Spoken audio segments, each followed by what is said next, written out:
9 T V channels نے اس press conference کو میرے پہلے لفظ سے لے کر آخر تک لائیو کاسٹ کیا. تو ایک مختصر جواب تو یہ ہے کہ اس پریس کانفرنس کی ریکارڈنگ زیم ٹی وی پر اور مختلف چینل پہ محفوظ ہوتی ہے. اس کو سنیں. جو کچھ کہا گیا آج بعض لوگوں نے, میں تو ان کا نام لینا بھی مناسب نہیں سمجھتا, یہ سطح نہیں ہے. اس کو سنیں. جو الزام لگایا جا رہا ہے اس کا ایک لفظ بھی میری سپیچ میں کسی کو نہیں ملے گا, ایک لفظ بھی نہیں ملے گا. بعض لوگوں کی ڈاکٹر شاہد صاحب عادت ہے کہ وہ سارا فیفز, یہی تو بدقسمتی ہے اس ملک کی پولیٹیکل کلچر کی, صرف جھوٹ بولنا, الزام لگانا, سفید دن کو بھی رات کہہ دینا. اور پوری دنیا نے پریس کانفرنس سنی ہے, لفظ بلفظ سنی ہے, اور پھر الرغم پھر اس کے بعد ایسی باتیں منسوب کر دینا جس کا حقیقت سے دور کا بھی تعلق نہیں. ٹھیک, میں نے یہ کہا اور میں آج اس کو ریٹریٹ کر رہا ہوں اور میں دوبارہ بھی کہوں گا. وہ میں نے یہ کہا, پہلی بات تو یہ کہ اس کی ریکارڈنگ چلا کے میری صلہ عام ہے, 100 بار اس کو دیکھ لیں, ہر ٹی وی چینل کے پاس ہے. یعنی بعض وزراء نے جو بات کہی ہے وہ اتنا جھوٹ ہے, اتنا بہتان ہے اور اتنی جھوٹی تہمت ہے کہ اس کا دور کا تعلق بھی میری پریس کانفرنس اور میری ورڈنگ کے ساتھ نہیں. لیکن میں اس کو دہرانے کے لیے کہنا چاہ رہا ہوں کہ میں نے کیا کہا. میں نے یہ کہا کہ بے شک ہم امن پہ یقین رکھتے ہیں اور پرامن تحریک ہے. اس امن کا ثبوت اس سے بڑھ کے کیا ہے کہ 17 جون کو ہم نے 14 لاشیں دے دیں اور 90 گولیوں سے چھلنی کر دیے, زخمی کر دیے, اور جوابی فائرنگ نہیں کی. ہمارے پاس اپنے سیکیورٹی گارڈز ہیں 1990 کے وقت سے. میرے بیٹوں نے, ڈاکٹر حسن اور ڈاکٹر حسین نے اپنے سیکیورٹی گارڈز کو بائی آرڈر اندر بلا لیا تھا جب انہوں نے حملہ کیا, اور کمروں میں بند کر لیا. وہ روتے تھے, انہوں نے کہا ہم خودکشی کر لیں گے. آج زندگی میں پہلی بار یہ وقت آیا ہے آپ کی اور پورے گھرانے کی اور تحریک کی جان کی حفاظت کا. ہم نے نمک کھایا ہے عمر بھر, تو ہمیں آپ نے بلا کے عورتوں کی طرح کمرے میں بند کر لیا. ہم مر جائیں گے, شہید ہو جائیں گے, مگر لڑنے دو. انہوں نے کہا نہیں, ابو جی کا آرڈر ہے, ہم گولیوں سے چھلنی بھی ہو گئے تو گولی نہیں چلائیں گے. نتیجہ یہ ہوا کہ لاشیں گری, 90 لوگ چھلنی ہوئے گولیوں سے ہاسپٹل پہنچے, مگر ادھر سے ایک فائر بھی ہمارے کسی گارڈ نے نہیں کیا. اور میں یہ بھی بتا دوں کہ یہ 25 سال کے عرصے سے ہمارے پاس سیکیورٹی گارڈ ہے. 25 سال میں کبھی کسی ایک بندوق سے فائر نہیں ہوا. ان کی تو بیرلز اندر سے زنگ آلود ہو جاتی ہیں اور یہ صفائی کرواتے ہیں. گولیاں ان کی خراب ہو جاتی ہیں, ایکسپائر ہو جاتی ہیں, نہیں لے آتے چونکہ چلتے ہی نہیں. یہ صرف سیلف ڈیفenس کے لیے ہیں, مگر سیلف ڈیفenس میں بھی بندوق یوز نہیں کی, شہادت نے کروا لی. اب جو کل کہا میں اس کو دوہرا رہا ہوں. کل یہ کہا کہ ہم پرامن ہیں, پرامن رہیں گے, لیکن امن کو ہماری کمزوری نہ سمجھا جائے. ہم نے 10 اگست کو یوم شہداء کا اعلان کیا ہے, اور میں نے کارکنان کو, عوام کو, تاجروں, کسانوں کو, سول سوسائٹی کو, جنہوں نے اس بڑے سانحہ میں ہمارے ساتھ اظہار یکجہتی کیا, اس دکھ کی گھڑی میں ہمارے ساتھ کھڑے ہوئے, میں نے دعوت عام دی پوری سوسائٹی کو, ملک کو. میں نے کہا کہ یوم شہداء کے لیے آئیں. روحیں پکار رہی ہیں کہ ہماری FIR کا کیا بنا, ہماری شہادتوں کا کیا بنا. مائیں پوچھ رہی ہیں, باپ پوچھ رہے ہیں ہماری بیٹیوں کا کیا بنا. بچے پوچھ رہے ہیں ہمارے باپ اور ہماری ماؤں کا کیا بنا. والدین پوچھتے ہیں جوان بیٹوں کا کیا بنا. 2.25 مہینے ہو گئے ہیں, ظلم اور ستم بالائے ستم, FIR تک نہیں کٹی. ہم تشدد کرنے والے ہوتے تو تھانے کا, میرے لیے کیا 5000 آدمی کو کہتا, وہ تھانے کا گھیراؤ کر کے ان کو سبق سکھا دیتے. میں نے کل بھی کہا کہ لاشیں وزیر اعلی ہاؤس کے سامنے رکھ کر ان کی حکومت کا تختہ ختم ہونے تک, الٹنے تک واپس نہ لاتے. ہم نے کبھی اللہ معاف کر دے ایکسپلوئٹیشن کا سوچا نہیں, اور وائلنس کا راستہ اختیار نہیں کیا. ہم نے امن کا دامن. اب آپ نے کیا کہا ہے؟ اب کیا کہا؟ اب میں نے یہ کہا کہ پرامن آئیں گے, اور یوم شہداء پر لوگ قرآن مجید گلے میں لے کر آئیں, چونکہ ہر شخص, ہم ہزاروں لاکھوں لوگوں کو قرآن مجید کے نسخے نہیں دے سکیں گے. ہر کوئی قرآن مجید اپنی تلاوت کے لیے گھر سے لائے, نماز کے لیے جائے نماز گھر سے لائے. کوئی مسجد اتنے لوگوں کو تو نہیں نہ سمو سکتی, اور تسبیح بھی لائیں. لوگ قرآن خوانی کے لیے آ رہے ہیں. 10 اگست کو قرآن خوانی ہوگی, شمع روشن ہوگی, اصال ثواب ہوگا، ان کے لیے دعا ہوگی۔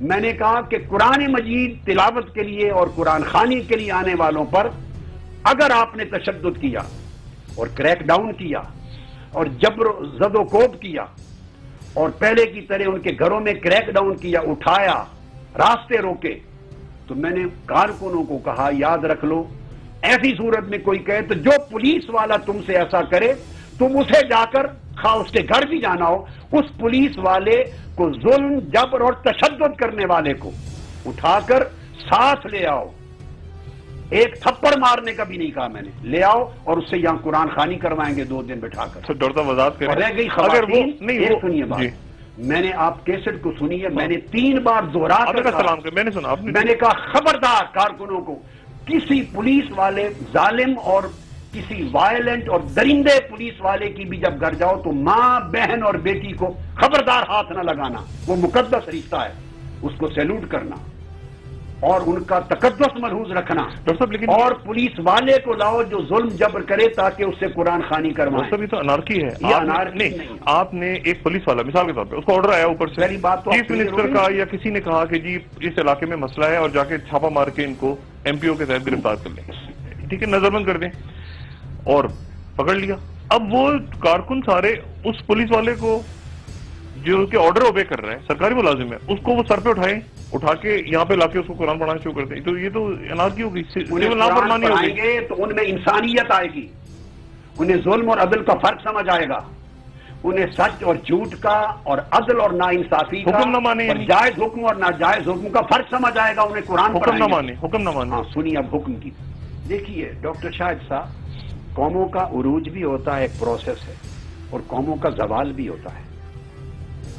وہ قومیں اپنے عروج کو مینٹین کرتی ہیں جہاں رول آف لا ہو، یعنی جہاں اقتدار قانون کے پاس ہو، حکومت قانون کی ہو، قانون کی حکمرانی ہو، وہ قومیں عروج سے بہرہ یاب ہوتی ہیں، اور وہ قوم وہاں سے زوال پذیر ہونا شروع ہو جاتی ہے جہاں اقتدار قانون کے پاس نہ رہے، حاکم کے پاس چلا جائے۔ میں نے میسج یہ دینا چاہتا ہوں پولیس والوں کو، اور آج دوہرا رہا ہوں کہ پولیس اسٹیٹ فنکشنری ہے، وہ شریف برادران کی ملازم نہیں ہے، وہ ان کے گھر سے تنخواہ نہیں لیتے، انہیں ریاست پاکستان اپنے خزانے سے تنخواہ دیتی ہے، انہیں پاکستان کے عوام کے ٹیکسوں سے تنخواہ ملتی ہے، وہ 18-20 کروڑ عوام کے ملازم ہیں، وہ مملکت خداداد پاکستان کے ملازم ہیں، وہ آئین کے اندر ہیں، وہ قانون کے اندر ہیں، ان پر پابندی ہے اس حکم کو ماننا جو حکم آئین، قانون، عدل اور انصاف کے مطابق ہو، اور جو حکم وزیر اعظم دے، بھلے وزیر اعلیٰ دے، کوئی دے، مگر جو آئین کے خلاف ہے، قانون کے خلاف ہے، انصاف کے خلاف ہے، جمہوری اصولوں کے خلاف ہے، شرافت کے خلاف ہے، انسانیت کے خلاف ہے، اور بین الاقوامی جو ضابطے ہیں جمہوریت کے اس کے خلاف ہے، ان کا ماننا ان پر ہرگز واجب نہیں ہے۔ میں یہاں ایک دلیل دینا چاہوں گا، وزیر اعلیٰ، وزیر اعظم کیا شے ہیں؟ تاجدار کائنات صلی اللہ علیہ وآلہ وسلم، رسول خدا صلی اللہ علیہ وسلم، ان کے مقابلے میں کسی حکمران کی کیا حیثیت ہے ایک مسلمان کے لیے؟ حضور علیہ السلام سے پوچھا گیا یا رسول اللہ، حکمرانوں کی اور لوگوں کی اطاعت ہم پر کس حد تک واجب ہے؟ آپ نے فرمایا لا طاعت لمخلوق فی معصیت الخالق، یہ صحیح بخاری مسلم کی متفق علیہ حدیث ہے۔ ایک امیر نے، حاکم نے حکم دیا تھا کسی کو آگ میں کود جانے کا، تو وہاں اختلاف ہو گیا، صحابہ کرام نے ان کے حکم کی پابندی نہیں کی، وہ ان کے ماتحت تھے، وہ ان کا امیر تھا۔ کیس حضور علیہ السلام کے پاس لایا گیا، جب مدینہ میں آئے، آقا علیہ السلام نے فرمایا بے شک وہ تمہارا حاکم تھا، امیر تھا، اگر اس کے کہنے پر تم آگ میں کود جاتے تو قیامت تک دوزخ میں جلتے رہتے۔ تو صحابہ نے پوچھا یا رسول اللہ پھر جو حاکم ہیں ان کی اطاعت کی حد کیا ہے؟ فرمایا لا طاعت لمخلوق فی معصیت الخالق، حاکموں کا کوئی ایسا حکم جس میں اللہ کی نافرمانی ہو، جس میں گناہ ہو، جس میں غلط کار ہو، جس میں کسی انسان پر ظلم ہوتا ہو، جبر ہو، تشدد ہو، چادر اور چار دیواری کا ملوز نہ رکھتا ہو، جہاں اللہ کی نافرمانی ہو وہاں کسی حاکم کے حکم کی اطاعت واجب نہیں، اس کو رد کر دیا جائے۔ نوکری چھوڑ نکالے جائیں گے، وہ نکالے جائیں، جو کچھ سول نافرمانی، یہ تو سول نافرمانی، یہ رسول پاک صلی اللہ علیہ وسلم کا فرمان ہے۔ اب سول نافرمانی کی اصطلاح کو ایک طرف رکھ لیں اور رسول پاک صلی اللہ علیہ وسلم جن کے ہم کلمہ گو ان کا حکم ایک طرف رکھ لیں۔ میں سول نافرمانی کی بات ابھی نہیں کی، میں نے انہیں ریاست کے تابع، ریاست کا وفادار، آئین اور قانون کا وفادار بنانے کی بات کی ہے اور ان کے ضمیر کو جھنجھوڑا ہے۔ دیکھیے نا یہاں 17 جون کو جو انہوں نے جو کچھ کیا شہباز شریف صاحب کے حکم پر، وزیر اعلیٰ کے حکم پر، اس سے ان کے ضمیر ان کو ملامت کرتے ہوں گے، ان کی ماں بہن، والدین، بیوی، بچے بھی لعنت بھیجتے ہوں گے کہ تم ایسے وزیر اعلیٰ اور ایسے حکام بالا کا حکم مانتے ہو جہاں تم نے انسانیت کی تذلیل کر دی، جہاں معصوم نہتے عورتوں، بچوں اور بیٹیوں کی، عورتوں کی تم نے لاشیں گرا دی سیدھی گولیاں مار کر، اور 90 انسان تم نے گولیوں سے چلنی کر دیے۔ کیا اس کو حکم کہتے ہیں؟ کیا وزیر اعلیٰ ہو یا وزیر اعظم ہو یا وزیر قانون ہو یا زید یا بکر، ان کو یہ اتھارٹی کس نے دی ہے کہ وہ انسانوں کی جانیں لے لیں یا کسی پر جبر و تشدد کریں؟ جب وہ شخص قانون توڑ نہیں رہا، کسی پر ہاتھ نہیں اٹھا رہا، تو میرا مطلب یہ تھا کہ آنے والے کارکن اگر پرامن آ رہے ہیں، جمہوری حق استعمال کر رہے ہیں اور قرآن خوانی کے لیے یوم شہداء پہ آ رہے ہیں، یہ کس نے حق دیا ہے پولیس کو یا کسی کو، اور کس حکم دینے والے کو حکم کا حق کس نے دیا ہے کہ وہ ان پر جبر کریں، ڈنڈے برسائیں، لاٹھیاں برسائیں اور گھر میں سوئے ہوئے پر کریک ڈاؤن کر کے اٹھا لیں؟ یہ سیلف ڈیفینس ہر ایک کا رائٹ ہے، ان کا اور یہ قرآن مجید کا اصول ہے، جیسا کرو ویسا برو۔ قصاص کیا ہے؟ قصاص یہی تو آنکھ کے بدلے آنکھ۔ تو جس نے آپ کی آنکھ نکالی، جب جواب میں آپ اس کی آنکھ نکالیں گے تو آپ کا آنکھ نکالنا ظلم نہیں ہوگا، سول نافرمانی نہیں ہوگی، آپ قصاص لے رہے ہیں۔ ظالم وہ ہوگا جس نے آپ کی آنکھ نکالی، کان کے بدلے کان، جس نے آپ کا کان کاٹا، جس نے انیشیٹ کیا، ابتدا کی، وہ ظالم ہے، وہ دوزخ میں جائے گا یا سزا پائے گا۔ آپ نے اس کے بدلے میں جب کیا، جان کے بدلے جان، یہی تو قانون ہے، عدالت یہی تو فیصلہ کرتی ہے۔ ایک وقفے کے بعد آپ سے یہ پوچھوں گا، ایک تو یہ کہ تاریخ، ٹھیک ہے، وہ یوم شہداء آ کے درمیان میں، دوسرا یہ کہ یہ تو آپ نے بات کی نا کہ پرامن طور پہ آپ کے کارکن آ رہے ہیں، پھر گولیاں چل گئیں اور پھر اور شہادتیں ہو گئیں، پھر میں وہ ایک وقفے کے بعد ڈاکٹر صاحب میں تفصیل بات کروں، گولیاں چل گئیں، شہادتیں پھر ہو گئیں، لیکن نا ریاست ہے، ریاست کہتی ہے کہ ہم ٹھیک ہے کریک ڈاؤن کر رہے ہیں اور ہم کریں گے، تو پھر اس صورت میں کیا ہوگا؟ ایک بات، اور دوسری بات یہ، باقی سوالات بھی بہت سارے ہیں، اور یہ بھی سب سے بڑا ابہام یہ کہ تاریخ کا اعلان نہیں ہوا۔ تو ایک وقفے کے بعد دوبارہ حاضر ہوتے ہیں۔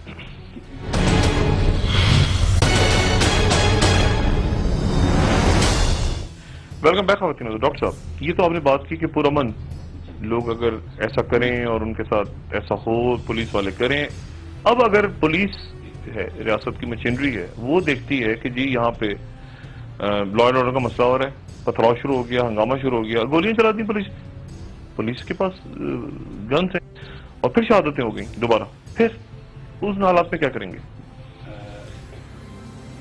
ڈاکٹر صاحب اجازت دیں کہ آپ کے اس سوال کے جواب سے قبل میں جسٹ 1 منٹ میں آپ کے پچھلے سوال کے تسلسل میں 2 باریک نکتے اور عرض کر دوں۔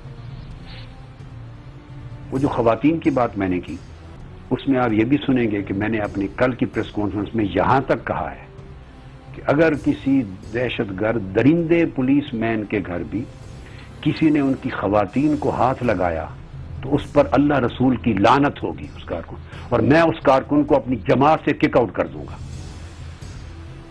تقدسات اور احترامات کو کبھی نہ روندو، اور اس کی وجہ یہ ہے کہ میدان جنگ میں، دارالحرب میں بھی جب کفار سے جنگ ہو، اس کیفیت میں بھی خواتین کو اور بچیوں کو مارنے سے رسول پاک صلی اللہ علیہ وسلم نے منع کیا، حرام ڈکلیئر کیا۔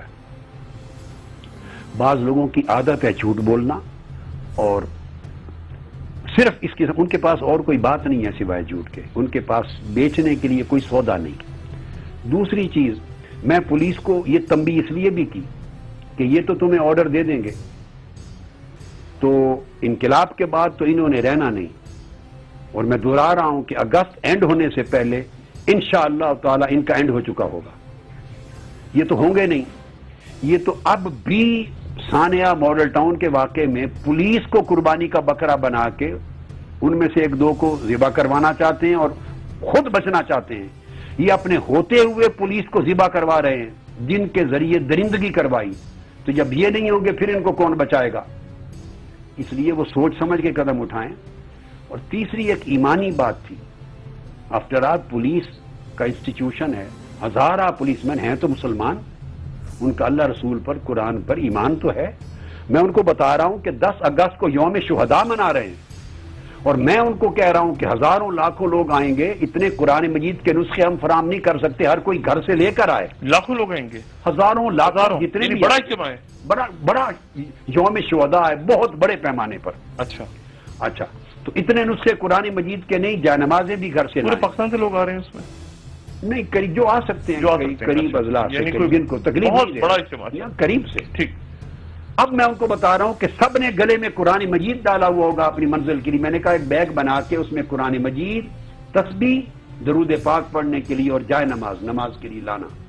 جہاں قرآن خوانی ہوگی نوافل ہوں گے شہداء کے لیے.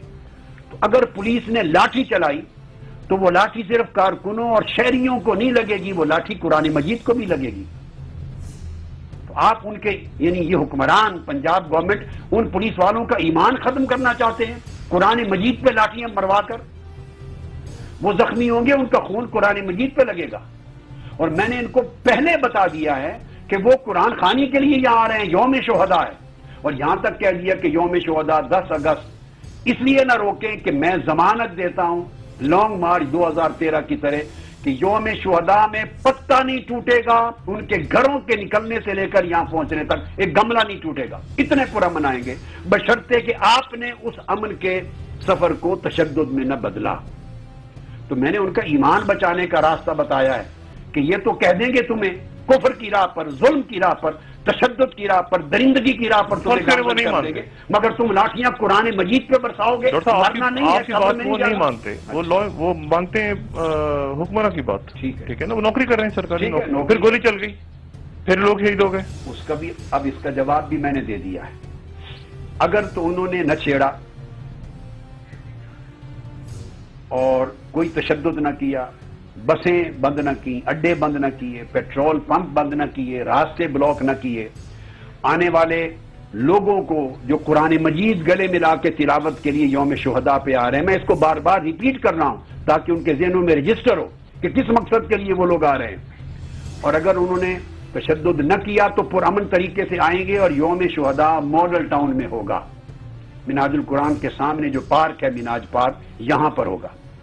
اگر انہوں نے ان حکمرانوں ناعاقبت اندیش، ضامن اور ظالم، قاتل اور درندہ صفت حکمرانوں کے کہنے پر تشدد کیا، لاٹھی برسائی یا گولی چلائی، تو پھر میں آپ کو بتا رہا ہوں پھر یوم شہداء جاتی عمرہ میں ہوگا، پھر ماڈل ٹاؤن میں نہیں ہوگا.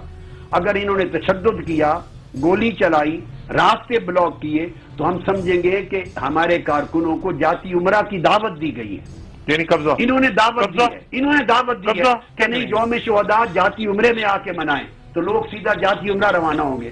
پھر آگے کیا ہوتا ہے، معاملہ ہمارے ہاتھ سے نکل چکا ہوگا، ہمارے ہاتھ سے نکل چکا ہوگا. ہم دیکھیے ضامن ہیں اگر جبر اور تشدد کارکنوں پر نہ کیا جائے، غیر جمہوری رویے نہ اختیار کیے جائیں، تو امن کے ضامن ہیں. اگر آپ ان پر تشدد کریں گے، خود وائلنس کریں گے اور وہ اپنے دفاع کے لیے بفر جائیں گے، پھر ہم ضامن نہیں، پھر ہمارا کنٹرول نہیں رہتا. اس کے بعد یہ فیصلہ کرنا تو حکمرانوں کا کام ہے کہ جمہوری بنو، پرامن بنو. اگر تشدد ہو گیا تو جاتی عمرہ، تو لوگ جاتی کہہ دیا ان کو کہ پھر یوم شہداء جاتی عمرہ میں ہوگا. اچھا، رائے منڈ محل میں ہوگا. ڈاکٹر صاحب یہ تو آپ نے بالکل ہی وہ قبضے والی بات ہوگی نا کہ ذرا تشدد ہو گیا کہیں تو لوگ جاتی عمرہ نکل جائیں سارے کے سارے ہزاروں. تشدد کا میرا سوال ہے ڈاکٹر صاحب، ان کو رائٹ کس نے دیا ہے؟ پاکستان کا آئین رائٹ دیتا ہے. آرٹیکل 9 کہتا ہے کہ ریاست کی ذمہ داری ہے ہر شہری کی جان اور مال کی حفاظت کرنا. بھئی جب کوئی آپ کی یا کسی اور کی جان و مال کو نہیں لوٹ رہا اور پرامن شرافت کے ساتھ آ رہا ہے، وہ تھوڑے لوگ آ رہے ہیں یا ہزاروں کی تعداد میں غل در غل آ رہے ہیں، کس نے مجھے بتائی حکمرانوں کو رائٹ دیا ہے ان کے راستے بند کرنا؟ یہ جو کس نے لاٹھی جلانے کا، گولی جلانے کا رائٹ دیا؟ نہ آئین کہتا ہے، نہ قانون کہتا ہے، نہ عدل کہتا ہے، نہ جمہوریت کہتی ہے، نہ بین الاقوامی روایات کہتی ہیں. میرا سمپل سوال ہے، یہ روز بیٹھ کے رونا روتے ہیں آئین کے مطابق ہو، جمہوریت بھی ریل نہ ہو. میں ان سے پوچھتا ہوں یہ جو تم نے 17 جون کو کیا ہے، جو لاشیں گرائی ہیں، اسے جمہوریت کہتے ہیں؟ جمہوریت کو تعریف تو کرو، ڈیفائن تو کرو. یہ آئین ہے، یہ قانون. آپ کی جماعت کے 3-4 لوگ پنڈی سے ٹی وی پہ آئے ہیں کہ جنہوں نے کہا کہ ہم الگ ہو رہے ہیں، یہ کون لوگ ہیں؟ نہیں، ہماری کوئی جماعت کے لوگ نہیں. آپ ان کی شکلیں دیکھیں ٹی وی پر، آپ کو اندازہ ہو جائے گا کہ وہ پیٹ کے لوگ نہیں ہیں. اچھا، وہ ایکچولی میں نہیں جانتا، کسی ایک کو بھی میں نہیں پہچانتا. اچھا، میں نے ان کی تصویر دیکھی، میں ایک کو بھی نہیں پہچان. گلی کوچوں سے آپ لوگ پکڑ کے اعلان کروانے شروع کر دیں گے. یعنی یہ اتنا گر گئے ہیں، کس سطح تک گر گئے ہیں. 18 کروڑ لوگوں کا یہ ملک ہے. ڈاکٹر صاحب، یہ میں انقلاب کی تاریخ پہ آ رہا ہوں ابھی تھوڑی دیر میں، وہ ظاہر ہے وہ ایک طویل جو ہے، لیکن یہ ٹیپیں آپ نے کہا کہ میرے پاس شہباز شریف صاحب کی ریکارڈنگز ہیں. اب ریکارڈنگز تو آزاد اداری کرتے ہیں اس ملک میں، انٹیلیجنس ایجنسی سے کرتی ہیں. آپ نے کہا کہ وہ شہباز شریف کی ریکارڈنگز ہیں. میں آپ کو بتاؤں، خاص ادارے ان کے انڈر بھی ہیں کہ نہیں؟ ان کے انڈر جی ہاں، آئینی طور پہ تو ہیں، ویسے پتہ نہیں. ان کے انڈر بھی ہیں، ایک حساس ادارہ ان کے انڈر ہے. ٹھیک ہے، اسپیشل برانچ. اس کے بعد پنجاب والوں کے بھی ہیں، پھر اس کے بعد ٹیلی فون کی کمپنیز بھی ہیں، موبائل کمپنیز بھی ہیں. ان کے نیچے کام کرنے والے لوگوں کے پاس ہے نا کالز. یہ مجھ سے نہ پوچھیں، یہ ان سے پوچھیں جو کل کو سلطانی گواہ بننے کے لیے تیار ہو رہے ہیں ان کے خلاف. اچھا جی، ان سے پوچھیے کہ ہم تک کیسے پہنچے. یعنی ان کے لوگوں کی طرف، اور کیا، اپنے لوگوں سے پوچھیں. انہوں نے پرووائڈ کیا ہے ریکارڈ. میں اس کے سوا کچھ نہیں کہتا. ٹھیک، میں اس کے سوا کچھ نہیں کہتا. یہ اپنے لوگوں سے پوچھیں، گریز کریں، ٹٹولیں، اپنے آستینوں کے اندر دیکھیں. چونکہ ان کے اوپر سلطانی گواہ نہیں، بھٹو صاحب کے بارے میں بنے تھے کہ نہیں؟ ان پر بھی سلطانی گواہ بنیں گے. مسعود محمود جو بن رہے ہیں، جو اگلے ان کے کیس میں جو مسعود، یہ اگر ایف آئی آر انہوں نے 2.25 مہینوں سے رکوا رکھی ہے. 14 شہیدوں کے وارثوں کو جس ملک میں ڈاکٹر شاہد صاحب ایف آئی آر کٹوانے کا رائٹ نہ ہو، کیا آپ اس ملک کو، اس میں نظام کو جمہوریت کہیں گے؟ کیا اس کو رول آف لا اور قانون اور آئین کہیں گے؟ ان کو شرم سے ڈوب مرنا چاہیے. اگر ان کے اندر رتی بھر حیا ہوتا، ایمان ہوتا، آئین قانون جمہوریت کی پاسداری ہوتی، تو یہ حیاءً اپنی ناکامی کا اعتراف کر کے مستعفی ہو جاتے. اور جنہوں نے درندگی کی ہے ان کو برطرف کر کے قانون کے سپرد کرتے، جیل میں جاتے. وہی سلوک ہوتا جو عام شہری کے ساتھ ہوتا ہے. ان کے ظلم کا عالم تو یہ ہے، ان کو شرم آنی چاہیے. یہ کہتے ہیں جمہوریت ہے کہ 2.25 مہینے ہونے کو ہیں، مقتولوں کے، شہیدوں کے وارثوں کو ایف آئی آر کٹوانے کا رائٹ نہیں دیا جا رہا. اور ایس ایچ او سے لے کے آئی جی تک سارے دن دراز سلطانی گواہ بن رہے ہیں لوگ، بنے یا تو وہ ان کے اپنے گھروں سے تلاش کریں، معلوم کریں. میں نے تو اتنا اندیا اشارہ دے دیا ہے کہ ان کے کیس میں سلطانی گواہ تیار ہو چکے ہیں. آج بتا رہا ہوں میں، ہو چکے ہیں، بنیں گے. ان کو ٹٹولیں، جائزہ لیں، اپنی صفوں میں جائزہ لیں، گھروں میں جائزہ لیں. جنہوں نے گواہیاں دینی ہیں وہ ٹیپیں نہیں پہنچا سکتے. تو اس کا مطلب نہیں، تو ان شواہد کے مطابق فیصلہ شہباز شریف صاحب کا ہے؟ ایبسلیوٹلی شہباز شریف صاحب کا فیصلہ ہے. اس میں نواز شریف صاحب کے بغیر وہ فیصلہ نہیں ہو سکتا. نواز شریف برادران دونوں کا فیصلہ ہے. مگر وہ نواز شریف صاحب تو اس لیے ثابت ہو جاتے ہیں نا کہ جب شہباز شریف صاحب کا ڈیسیژن ہوا تو آٹومیٹکلی ان کے مشورے کے بغیر نہیں ہوتا. انہوں نے کہا کہ گولیاں چلاؤ. تیسری شہباز، سنیے میں ایک بات پوچھتا ہوں، یہ بڑی سمپل بات ہے. شہباز شریف صاحب کی 16 تاریخ کو میٹنگ بلائی گئی، رانا ثناء اللہ صاحب نے میٹنگ بلائی. اس میں چیف سیکرٹری بھی حاضر ہیں. مجھے بتائیے کہ ایک منسٹر چیف سیکرٹری کو طلب کر سکتا ہے جو اس کے انڈر بھی نہیں؟ وہ صرف چیف منسٹر کے انڈر ہوتا ہے. اس میں ہوم سیکرٹری بھی ہے. ہوم سیکرٹری یہ وزارت ہے، یہ بھی وزیر اعلیٰ کے پاس ہے ہوم منسٹری. وہ رانا ثناء اللہ صاحب وزیر قانون کے انڈر نہیں آتی. یہ دو وہ بھی حاضر ہیں. اس میں ایف آئی اے کا پنجاب کا ہیڈ بھی حاضر ہے. اس میں آئی بی کا ہیڈ بھی حاضر ہے، ایف بی آر کا ہیڈ بھی حاضر ہے. یہ تینوں ادارے فیڈرل گورنمنٹ کے ہیں. F I A, F B R اور آئی بی تینوں فیڈرل گورنمنٹ کے انڈر ہیں. ایف بی آر کے سربراہ یہ ہیڈ اس ادارے کے، یہ وزارت خزانہ میں اسحاق ڈار صاحب اس کے ہیڈ بنتے ہیں، وزیر خزانہ ایف بی آر کے. ایف آئی اے چودھری نثار صاحب کے انڈر وزارت داخلہ کے انڈر آتا ہے. آئی بی ڈائریکٹلی وزیر اعظم صاحب کے انڈر آتا ہے. میرا سمپل سوال ہے، یہ وفاقی حکومت کے جو 3 ادارے ہیں انہیں صوبائی وزیر کیسے اپنی میٹنگ میں بلا سکتا ہے؟ وہ کس کے حکم سے آئے 16 تاریخ کو اس میٹنگ کو اٹینڈ کرنے؟ ایک سمپل سوال ہے، اگر وزیر اعظم ان کو حکم نہ دے یا وہ 2 وزیر وفاقی، کوئی تو ذمہ داری لے نا۔ کیا وزیر قانون پنجاب کے رانا ثناء اللہ کوئی اتھارٹی ہے کہ وفاقی وزارت کے 3 محکموں کے پنجاب کے سربراہان بھی میٹنگ میں آئیں؟ کس کی اتھارٹی سے آئے؟ شہباز شریف صاحب کے کہے بغیر آ سکتے؟ اچھا، آپ نے ایک اور بات، ایک بڑی دلچسپ بات ہے، ان کے جو پرسنل سیکرٹری ہیں، پرنسپل سیکرٹری توقیر شاہ، انہوں نے بیان حلفی داخل کرایا ہے عدالت میں، اور شہباز شریف صاحب نے بھی داخل کرایا ٹرائیبیونل میں۔ ہمارا تو بائیکاٹ تھا کہ ٹرائیبیونل ایک مذاق کیا گیا، مطلب وہ اس لیے مذاق کیا کہ ٹرائیبیونل کو 20 تاریخ کو 20 جولائی کو یہ آرڈر کیے گئے ہوم سیکرٹری نے کہ وہ مینڈیٹ اس کو دیا گیا کہ وہ رسپانسبلٹی بھی فکس کر سکتے ہیں کہ قتل کرنے کا حکم کس نے دیا، کون ذمہ دار ہے۔ اور جب ٹرائیبیونل نے کام شروع کیا تو 27 تاریخ کو ہوم سیکرٹری پنجاب نے دوسرا نوٹیفیکیشن جاری کیا، میں نے کل وہ نوٹیفیکیشن دکھائے تھے نمبر، اور اس میں ان سے مینڈیٹ واپس لے لیا کہ رسپانسبلٹی فکس نہیں کر سکتے۔ اس نے ٹرائیبیونل پنجاب کے سیکشن 11 کے تحت ایڈیشنل پاورز مانگی تھی، اس پاور کے تحت وہ ہماری FIR درج کرانے کا بھی آرڈر دے سکتا تھا، اور ہمارے نامزد ملزم جو ہیں ان سے بھی وہ انویسٹیگیشن کر سکتا تھا۔ انہوں نے 27 تاریخ کو یہ ریٹن نوٹیفیکیشن میں لکھ کے بھیجا کہ FIR پولیس نے آلریڈی درج کر دی ہے، وہ پولیس جو قاتل ہے 14 لوگوں کی اور 90 لوگوں پر اقدام قتل ہے وہ ہو چکی ہے، اب کوئی اور FIR یا کسی اور چیز کی ضرورت نہیں۔ اسی پولیس کی، قاتل پولیس کی درج کی ہوئی FIR پر سنگل ٹریک کی صرف انویسٹیگیشن انکوائری ہوگی۔ آپ نے جو کہا ہے کہ 14 کے بدلے 14، ہاں تو وہ میں اس پر، اور آپ نے کہا قصاص، میں اس پر آتا ہوں تو وہ میں بات یہ پہلے بات کمپلیٹ کر لوں۔ تو بیان حلفی داخل کروایا، اس بیان حلفی میں انہوں نے، اور وہ ٹرائیبیونل کے پاس ہے اور تمام اخبارات میں، اردو اور انگلش کے اخبارات میں چھپ چکا ہے یہ مضمون، میں نئی بات نہیں کر رہا، کہ وہ توقیر شاہ صاحب بیان حلفی میں کہتے ہیں کہ 9 بجے وزیر اعلیٰ پنجاب کا شہباز شریف صاحب کا مجھے ٹیلی فون آیا کہ یہ کیا ہو رہا ہے۔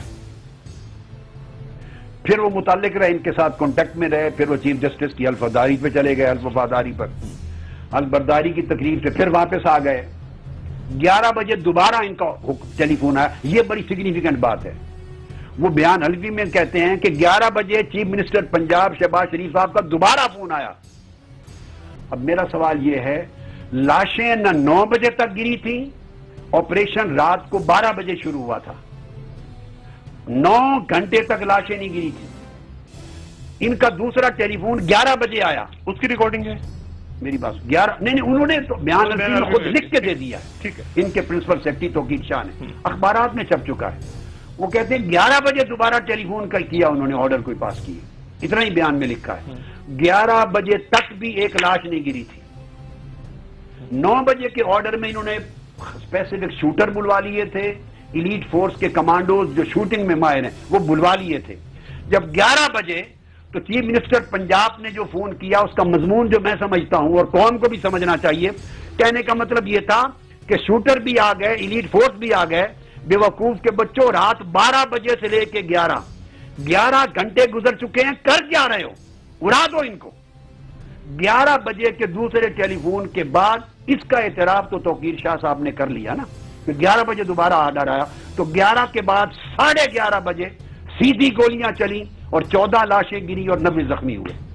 اب جس شخص کو اللہ نے ایک رتی سی بھی عقل، دانش اور کامن سینس دی ہے، اس کے سوچنے کی چیز ہے۔ وہ کہتے ہیں کہ وہ یہ آرڈر دے دیا، انہوں نے لکھا کہ انہوں نے آرڈر دیا تھا کہ پولیس واپس آ جائے۔ مجھے بتائیے پنجاب پولیس کی یہ جرت ہے؟ شہباز شریف صاحب آرڈر دے رہے ہو 9 بجے کے واپس آ جائے اور وہ کھڑی ہو کے گولیاں چلائے؟